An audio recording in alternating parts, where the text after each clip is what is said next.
नमस्कार दोस्तों, welcome back to my channel English study Pathshala. और आज की जो मोरल स्टोरी है उसका टाइटल है the monk and the thief.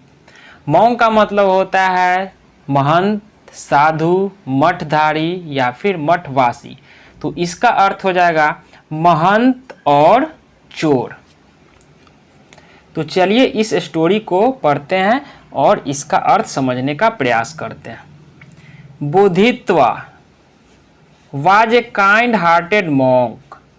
बोधित्वा नाम का बोधित्वा एक काइंड हार्टेड का मतलब होता है दयालु या फिर रहम दिल। बोधित्वा रहम दिल या फिर यूँ कहें दयालु महंत थे। ही वॉज वेरी पायस। पायस का मतलब होता है धर्मपरायण। वह बहुत धर्मपरायण थे। एंड गॉड फियरिंग, और गॉड फियरिंग का मतलब होता है अत्यधिक धार्मिक, और वे अत्यधिक धार्मिक थे। ही हैड मेनी डिसाइपल्स, उन्हें अनेक शिष्य थे। Who were always willing to follow his preaching. Willing का मतलब होता है इच्छुक या फिर तैयार। फॉलो का मतलब होता है अनुसरण करना, और प्रीचिंग का मतलब होता है सत्संग या फिर उपदेश। तो उन्हें अनेक शिष्य थे जो हमेशा इच्छुक थे उनके उपदेश को अनुसरण करने के लिए। वंस एक बार, ए यंगस्टर का मतलब होता है नौजवान। विथ नीट क्लोथेज, साफ सुथरे कपड़ों में। केम टू हिम, उनके पास आया। With a nice present and said. Nice present का मतलब होता है अच्छा उपहार। उनके पास एक नौजवान आया अच्छे कपड़ों में, साफ सुथरे कपड़ों में और एक अच्छे उपहार के साथ, और कहा, ओह वाइज मॉन्क, हे बुद्धिमान महंत, माय नेम इज कामत, मेरा नाम कामत है। I desire to my heart to be your disciple. इसका मतलब है मेरी दिली इच्छा है मैं आपका शिष्य बनूं। डिजायर टू माई हार्ट का मतलब दिली इच्छा। I shall be your ardent follower and faithful servant. मैं आपका एक उत्साही अनुयायी बनूंगा। I shall be your ardent follower. Ardent follower का मतलब उत्साही अनुयायी। मैं आपका उत्साही अनुयायी बनूंगा। एंड फेथफुल सर्वेंट, और विश्वासी सेवक बनूंगा। काइंडली टेक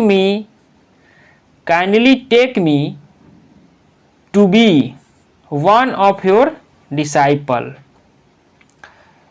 उसने क्या कहा कि कृपया मुझे अपने शिष्यों में से एक होने के लिए ले लें। बोधित्वा वाज प्लीज्ड, बोधित्वा बहुत खुश हुए। बाई कामत्स वर्ड्स, कामत के शब्दों से बोधित्वा खुश हुए। एंड रिप्लाइड, और उत्तर दिए, थैंक यू, धन्यवाद, तुम्हारा धन्यवाद। यंग मैन, नौजवान, I am Indeed pleased by your dedication. Indeed का मतलब होता है वास्तव में, निसंदेह, सचमुच। तो इसका अर्थ है आई एम इंडीड प्लीज्ड, मैं वास्तव में खुश हूँ तुम्हारे समर्पण से। You shall stay with me from now on. You के साथ यहाँ पे शैल लगा हुआ है। यू के साथ जनरली विल लगता है, पर यहाँ पे शैल लगा हुआ है। यह सेंटेंस में अपनी बातों को जोड़ देने के लिए, जब जोड़ देना होता है तब हम जिस सब्जेक्ट के साथ शैल लगता है उसमें विल लगाते हैं, और जिसमें विल लगता है उसमें शैल लगाते हैं। तो यहाँ में जब इसमें जब शैल लग गया है तो यहाँ पे अवश्य एक वर्ड जरूर लगेगा। इसका मतलब है you shall stay with me, तुम अवश्य मेरे साथ रुको, फ्रॉम नाउ ऑन, अब से। Kamat stayed with the monk, Kamat उस महंत के साथ रुक गया। He took good care of the monk's needs. Care of, good care of का मतलब अच्छे से ध्यान देना, अच्छे से देखभाल करना, देख रेख करना, ध्यान देना। और नीड्स का, मॉन्क्स नीड्स का मतलब महंत की ज़रूरतों का। उसने महंत की ज़रूरतों का अच्छे से ध्यान रखा। ही वॉश्ड बोधविताज क्लोदेज, वह क्या करता था, बोधविता के कपड़ों को धोता था। कुकड फॉर हिम, उनके लिए खाना पकाता था। एंड मेड हिज बेड, और उनके बिस्तर को भी लगाता था। He even fan for the monk to have nice sleep, और महंत को अच्छे से नींद आ जाए इसके लिए वह पंखा भी झलता था। The monk was very happy with Kamat, महंत कामत से बहुत खुश थे। तो चलिए आगे क्या होता है, आगे देखते हैं।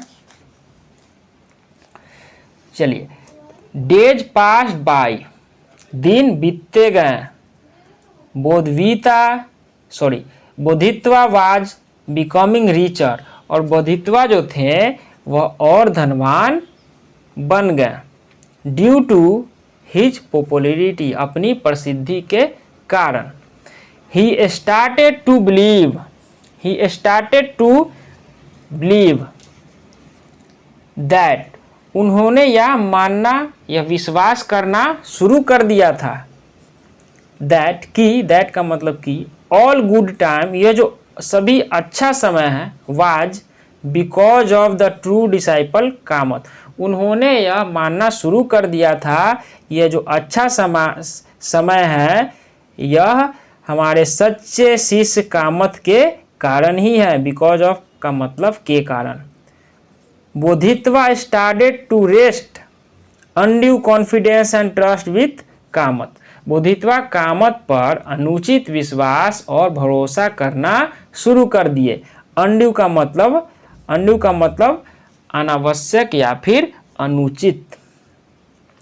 वन डे, एक दिन, Bodhisattva was invited by a nearby village head, Bodhisattva को पास ही के गांव के मुखिया, विलेज हेड का मतलब गांव का मुखिया और नियर बाय का मतलब पास ही के, तो पास ही के गांव के मुखिया द्वारा बोधित्वा को इनवाइट किया गया to go to their village, कि उनके गांव जाएं। एंड रेंडर का मतलब होगा प्रदर्शित करना, प्रस्तुत करना, देना। ए प्रीचिंग सेरेमनी, उपदेश समारोह इसका मतलब होगा। तो एक बार क्या होता है कि बोधित्वा को पास ही के गांव के मुखिया उनको आमंत्रित करते हैं कि उनके गांव आए और एक उपदेश समारोह को प्रदर्शित करें, प्रस्तुत करें। बोधित्वा टुक कामत एलोंग, बोधित्वा कामत को अपने साथ ले गए। And started he journey to the village, और गांव के लिए अपनी यात्रा को शुरू किए। ऑन द वे, रास्ते में। He wanted to refresh himself by taking bath in the river, रास्ते में वे चाहते थे कि नदी में नहा करके अपने आप को तरोताज़ा करे। रिफ्रेश का मतलब तरोताज़ा करना या फिर ताज़ा करना। ही टूक ऑफ का मतलब उतार देना, कपड़े उतारने के लिए टूक ऑफ का प्रयोग होता है। ही टूक ऑफ हिज क्लोथेज, उन्होंने अपने कपड़े उतार दिए। एलोंग विद दैट, और उसके साथ। He also took the bundle of wealth he had stored,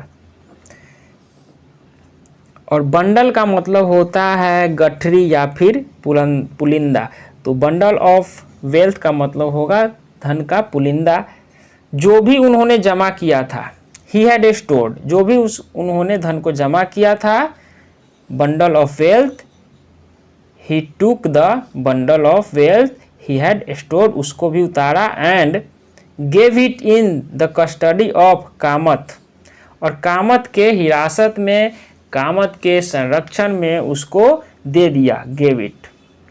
saying, यह कहते हुए, take care of my clothing and wealth while I take a bath, नहाते समय मेरे वस्त्र और धन का ध्यान रखना।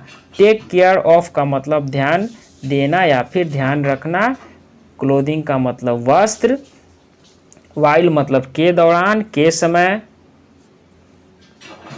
और अबात का, टेक अबात का मतलब नहाना। तो चलिए और आगे क्या होता है, थोड़ा मैं आगे इसको कर देता हूँ। वेन, जब, बोधित्वा रिटर्न फ्रॉम द रिवर, जब बोधित्वा नदी से वापस आए, ही वाज शॉक्ड, वह आश्चर्यचकित हो गए, अचंभित हो गए, to see Kamat running away in the distance with all his wealth, यह देख कर वे आश्चर्यचकित हो गए कि कामत कुछ दूर पर दौड़ रहा है, दौड़कर भाग रहा है उनके सभी धन के साथ।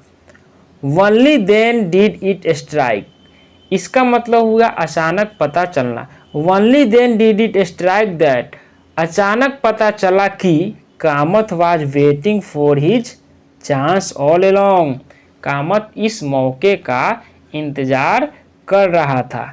तो इस कहानी में क्या मोरल है? अपीयरेंसेज आर डिसेप्टिव, बाह्य कीर्ति जो होती है, बाह्य कीर्ति या फिर बाह्य रूप, वह भ्रामक होता है। तो इस कहानी का यही मोरल है, किसी पर भी ट्रस्ट करने से पहले अपने आँख, कान, नाक सभी को खुले रखें और उसको वॉच करें, आसानी से किसी पर ट्रस्ट ना करें। तो इसमें क्या किया, देखा आपने कि कामत ने एक अच्छे सज्जन पुरुष का वेशभूषा धारण किया, अच्छे अच्छे शब्दों का इस्तेमाल किया और अचानक मौका मिलने पर बोधित्वा को के सारे धन को लेकर के भाग गया। तो ये स्टोरी कैसी लगी आपको कमेंट करके ज़रूर बताएं। अगर थोड़ी भी पसंद आई हो तो वीडियो को लाइक करें और चैनल पर नए हो तो चैनल को सब्सक्राइब भी ज़रूर करें। इंग्लिश लैंग्वेज से रिलेटेड मैं आगे भी वीडियो डालता रहूँगा। तो इसी के साथ ये वीडियो समाप्त होता है। जय हिंद।